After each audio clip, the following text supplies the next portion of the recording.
Greetings from London. I'm Paul Macaulay, a British writer slightly older than the space age and the author of more than 20 novels and over 100 short stories.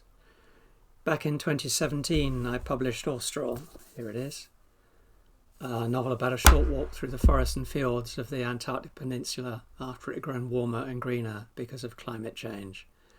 The short piece I'm going to read didn't make the final cut, and I turned it into a short story. The first. For a long time, Antarctica was no more than a rumour, the obsession of a handful of cartographers. A southern land which terminated in the islands of Tierra del Fuego, a fabled continent isolated by storms, snowy seas and pack ice, inhabited by every fancy of the human mind. Terra australis recenta inventa, sed nondum plene cognita. In 1773, Captain James Cook's expedition was the first to cross the Antarctic Circle, and in that year and the next he crossed and recrossed it, keeping as far south as ice allowed, ice encountered in every direction, killing the idea that any land beyond was inhabitable. Other European explorers discovered only desolate islands. It was some 50 years after Cook's expedition that the mainland of Antarctica was at last sighted. By then, sealers were plundering the great colonies of fur seals and southern elephant seals in the Falkland Islands and South Georgia, and were sailing south in search of new hunting grounds. Whalers came south too, hunting the southern right whale. One sealer, William Smith, discovered the South Shetlands. Soon afterwards, in 1821, a landing party from the American sealing ship Cecilia, captained by John Davis, made a claim, long disputed afterwards, never settled, to have set foot on the shore of Hughes Bay on the Antarctic Peninsula. Other explorers sailed down the long finger of the peninsula and sighted Wilkes Land and Mount Erebus and Mount Terror, but there were no documented landings on the continent until 1851, when Mercator Cooper, another American sealer, stepped ashore at Victoria Land in eastern Antarctica. Even supposing that Captain John Davis's undocumented claim was true, there may have been others before him, people who were not Europeans or Americans, people from shores much closer to the last unconquered continent. It is possible, for instance, that voyagers from New Zealand or Tierra del Fuego may have been pushed south by storms and somehow survived the brutal crossing, lashing their ocean-going outriggers together, surviving giant waves, avoiding bergs and pack ice, and at last fetching up on one of the islands fringing the continent, or the northern shores of the Antarctic Peninsula. Imagine these voyagers encountering the edge of an ice shelf in the white light of austral summer, hauling their canoes across its frozen, trackless waste. The sea lost behind them in a long glare and a forbidden land rearing up ahead. Bare black mountain peaks rising from a tumult of ice, and along the rocky shore penguins crowding in their stinking rookeries, and snowy storms of seabirds whirling up from their cliff roosts, and seals crying like men, as lost as they. Imagine them building stone shelters against the knifing wind. Although it's January, midsummer, the average temperature is never more than a degree or two above freezing. Imagine them building a great fire from dried seaweed, huddling around it for warmth, their faces scorched and their backs freezing. They make a great slaughter of penguins, innocent of the fear of man, and use the oily carcasses as fuel and roast the meat, which tastes of beef laced with rotten fish oil. They raid penguin and seabird nests for eggs and eat them raw. They stalk and kill seals and feast on their meat and wear their stinking, uncured hides. Perhaps one man goes mad and kills or wounds many of his companions before they can kill him. Perhaps they split into two factions, and after a fierce quarrel the members of one faction slaughter their rivals and haul the canoes back across the ice shelf and set out on a hopeless journey across the unforgiving ocean. Perhaps they die one by one, from pneumonia or from injuries inflicted while hunting seals, from falling from the cliffs while collecting eggs from seabird roosts, or from food poisoning after eating meat stored too close to their fire. Or perhaps they have enough cunning and determination to make a kind of home on the Antarctic shore. They boil kelp, into a slimy soup, gather shellfish and crabs, use the spears they brought with them to catch pale, sluggish fish, chip tools from stones like aborigines of a distant past, cure hides in salt boiled from seawater in hollowed rocks placed in the margins of their great fire, and sew clothes and boots using as thread ligaments pulled from seal and penguin muscle, build hutments from stones, stuffing chinks with kelp and weaving roofs from tough kelp holdfasts. They know that without women their settlement will survive only as long as the life of the last man, and they fortify their resolve by singing the old songs around their fire and telling and retelling old stories. But winter is coming. Day by day the sun in its tireless circle of the sky dips closer to the western horizon. At last it touches the ice shelf, turning it into blood, and ever afterwards it dips below the horizon a little more each day. The temperature plummets at night and the nights grow long. The seabirds leave. The penguins and seals are gone. There are fierce blizzards, storms that blast in from the sea, howling winds that strip roofs from huts and blow the flames of the fire flat, winds so cold they pierce hearts and bones. The stores of frozen meat lack sufficient vitamin C and the men's gums swell and their teeth loosen. Their joints ache horribly and they are gripped by a deadly lassitude, and the great fire, unfed, gutters and goes out, and one by one they succumb to the cold that lies in wait beyond their crude shelters. Perhaps they survive one such winter and do not go mad in the months of permanent dark, and do not exhaust their stores of food, and supplement their diet with seaweeds rich in vitamins. But in the next winter, or the winter after that, a storm blows so long and hard that they cannot survive. They burn even their canoes, but it is not enough.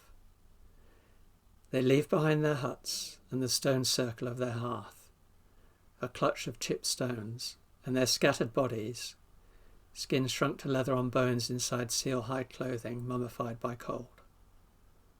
The cold preserves much, but these men were shipwrecked 1,000 or 5,000 years before Captain Cook's historic voyage, and at last a great storm washes away what's left of them, or a tongue of ice pushes down the steep slope above and scrapes the camp clean and shunts the remains out to sea in a last burial, and snow settles where it had been like a new, untouched page. The continent erases them from history, but still, they were the first. The second piece is the first chapter of my latest novel, War of the Maps. It was published last year just before the first lockdown here in the UK. The paperback edition, here's the paperback edition, is now out in the UK, and it will be published in August in the US. The world of the novel is a Dyson sphere wrapped around a white dwarf that's actually the remnant of our sun, billions of years in the future. A vast ocean world with planet-sized maps scattered across it. One of those maps is suffering a strange invasion, and in the middle of the war against that invasion, a lawkeeper has set out to arrest and bring back to justice an old enemy has been recruited by a neighbouring country to help with the war. It's the study of the nature of heroism and the fine line between justice and revenge, between duty and obsession. So, here's the first chapter, and I suppose I should mention there's a tiny bit of violent action towards the end. A lone tree leaned over the cistern, its bell-shaped yellow-leaved canopy dinting and swaying in the hot breeze, sprinkling coins of mirror-light across the water in the effigy of a toad, carved from a knot of bone-white wood, which crouched on a slab of rock at the water's edge. The lucidor picked up the stoneware beaker set between the toad's feet, left by some unknown traveller and used by many such since, and dipped it in the cistern and drank the measure of cool water straight down and refilled it and set back on his heels, sipping slowly, wondering if the toad was the avatar of a godling or the spirit animal of one of the vagrant tribes that wandered the borderlands, wondering if the bandits knew about this little oasis. Most likely they did. This was their territory, and he was a stranger here, passing through on his way to somewhere else.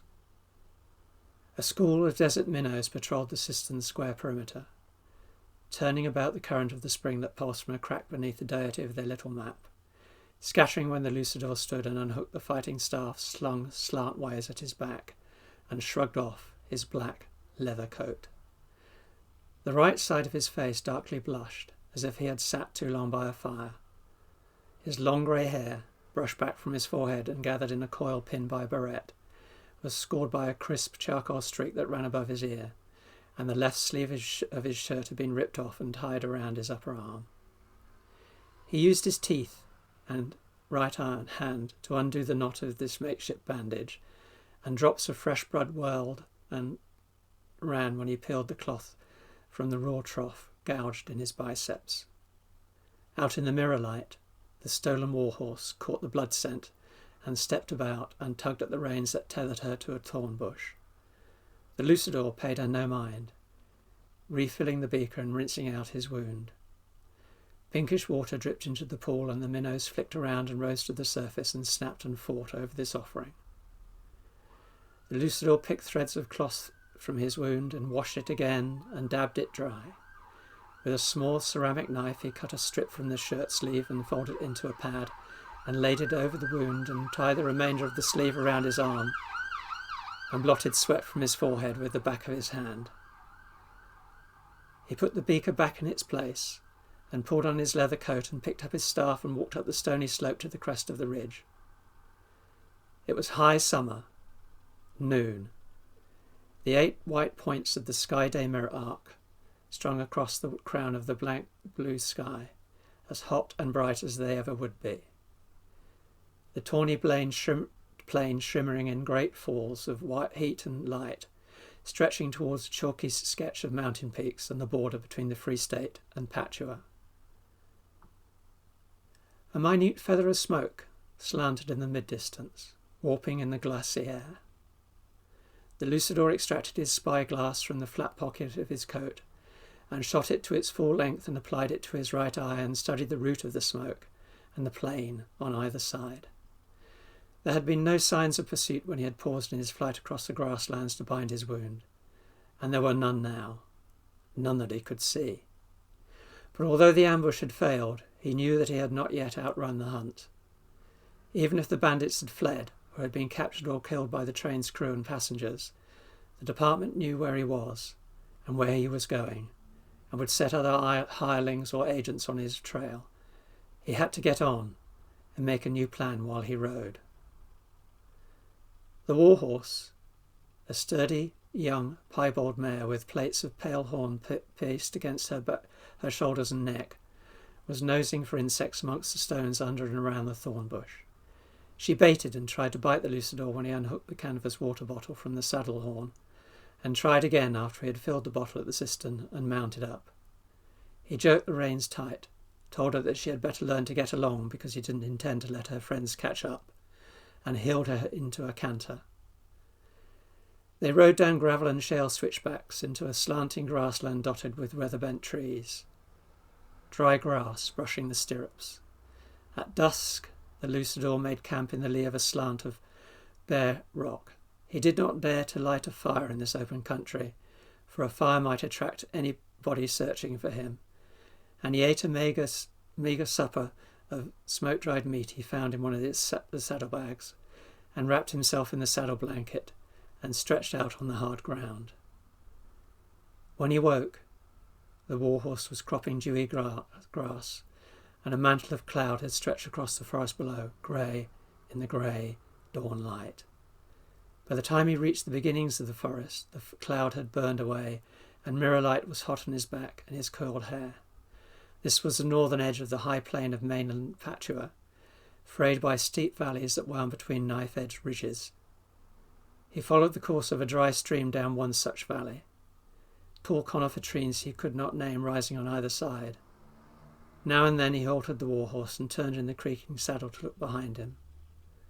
A lawkeeper fleeing retribution, a trespasser in this strange country, far from his desert homeland. The forest was scarred by tracks of dead trees. The valley sides were cut by erosion gullies and long rock slides. The climate of the entire map was changing, altering its weather, disfiguring its land without regard for boundaries or politics. The heartland of the Free State endured long summer droughts now, and its winters were colder and wetter. And while most mirrors dimmed each winter, as they always had, some were permanently dimmer than they had once been, and one, at the tail of the Sanday arc, had, in the last century, shrunk to a faint red spark. Some said that the creator gods had stinted when making the world. Others that the world's slow dying was part of their design. Yet still people met and married and made babies and died to make room for the next generation. Life went on, somehow. Perhaps the creator gods had made people better than they had known or intended. Many of their relics had likewise outlasted their passing. Once the Lucidor rode past a roofless circle of pillars rising out of scrub trees on a bluff above the dry stream. Once he stopped to study with his spyglass a tall column that stood at the brow of a high ridge, decorated with carvings of sun-forgotten skirmish of the heroic age when godlings, autonomous shards of the creator gods, had walked new-made maps clad in the bodies of men and women, and left behind monuments and temples and even entire cities, and rumours of places where time stretched from seconds to centuries between one footfall and the next, or where the unwary could be thrown into the sky, or transported instantly to a map halfway around the world, or to the bottom of the world ocean. Places where rocks floated in the air, places where the sick were healed, places where the words of godlings still echoed and could drive the unwary mad, or grant certain adepts the discipline by years of meditation, a pure everlasting instant of ultimate enlightenment. How to measure the significance of this last assignment against any of that? The Lucidor thought of an ant crawling across the Char's balloon. Not even close. Renfrey He had once told him that people busied themselves with habit and ritual to avoid thinking about the awful truth, that they were no more than discarded toys in an attic of an abandoned house, and only those who accepted their world and their lives were a cosmic joke and laughed at it and found new games to play could be truly free. Not that Renfrey He believed any of that, of course. He did not really believe in anything, apart from the singularity of his genius. No, he had been amusing himself, the only kind of amusement he could manufacture after his arrest, by challenging and trying to undermine the Lucidor's beliefs. A game he had continued to play long after he had been sentenced and exiled, smuggling out notes commenting on disasters and crimes, asking disingenuously, after the death of the Lucidor's wife, if the Lucidor still believed that his life had any kind of meaning or structure. Well, he still believed in the principles that had shaped it. He still held them to be true. That was why he was here, and why the department wanted to hunt him down. Renfrey He would be amused by his persistence, no doubt, but it was all that he had now, all he knew. After the mirrors had dropped one by one behind a high ridge, and shadows began to deepen and spread beneath the trees, the Lucidor made camp beside a pool at the bottom of a dry waterfall. A rat snake fled from him when he went to fill his water bottle at the stream, and he stalked it through the sparse undergrowth and spiked it with his staff. He had eaten nothing all day but the last handful of dried meat, and lit a small fire, telling himself that he was screened by trees, and that the risk of discovery was smaller than the risk of eating raw meat, and butchered his kill, throwing the head and guts to the warhorse and threading fillets of pale meat on a stick and searing them over the flames. After he had eaten and stamped out the fire, he climbed the tumble of house-side boulders at the top of the waterfall and looked out across the dark, tree-clad slopes. Far off in the dusk, a shimmering twist of red and orange veils marked the carved pillar he had passed hours and leagues ago. Indistinct figures moved inside the light, luminous ghosts of godlings eternally playing out a small episode in one of their games. No other sign of life anywhere. No sign of pursuit. Back on the train, yesterday morning, he had guessed what was about to go down when he saw through the carriage window 3 bandits on war horses scramble up from a gully beside the track. He'd been inspecting something like it ever since he'd glimpsed one of his former colleagues in the crowded market of the border town, just before he had crossed over into Patua. As he stood up, a woman in the seat behind him rose too, fumbling in her reticule, jerking out a blazer, and he whipped his staff up and sideways in a short arc that struck her shoulder. The blazer's tight, bright beam scorched his face and crisped his hair and set the carriage ceiling aflame. And before the woman could fire again, he lashed her with 2 quick blows, knocking her down as one of the bandits burst through the doors at the end of the carriage. The man, brandishing a pistol and shouting the lucidor's name, was shoved backwards by the panicky throng of passengers trying to escape the spreading fire, and the lucidor kicked out a window and clambered onto the roof of the carriage. The other 2 bandits were cantering alongside, chased by a riderless horse, as the train braked in a shuddering scream of ceramic on ceramic. One stood in his stirrups and grabbed the balustrade of the platform at the end of the burning carriage and swung onto it, and the lucidor made a swift calculation and slung his staff over his shoulder and jumped. He landed with a rushing jolt on the riderless warhorse and grabbed up the reins with one hand and swung his staff as the second bandit cut towards him, smacking the man in the face and bowling him clean from his saddle.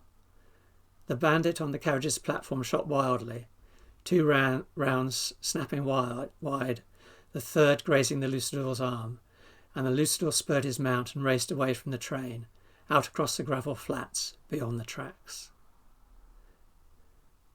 The lucidor had no doubt that his mission had been uncovered or betrayed before it had scarcely begun. He feared for his old boss and anyone else who was in on it, knew that he couldn't turn back even though it was most likely that he could find nothing but trouble ahead. He'd been lucky that the department had sent bandits instead of his fellow officers to capture or kill him after he had crossed the border. Lucky that only 4 had come after him, 4 that he knew of. The department must have thought him an easy target because he was old and disgraced, and he knew that it would not make that mistake again. Knew that he couldn't rely on luck to see him through. If you made it this far, thanks for listening. The lucidor has much farther to go. His pursuit of Renfrey takes him across a strange country and the vast reaches of the ocean between the maps, and ever deeper into a strange war. If you want to follow him and learn what happens when he catches up with his quarry, you'll have to read the book. Thank you.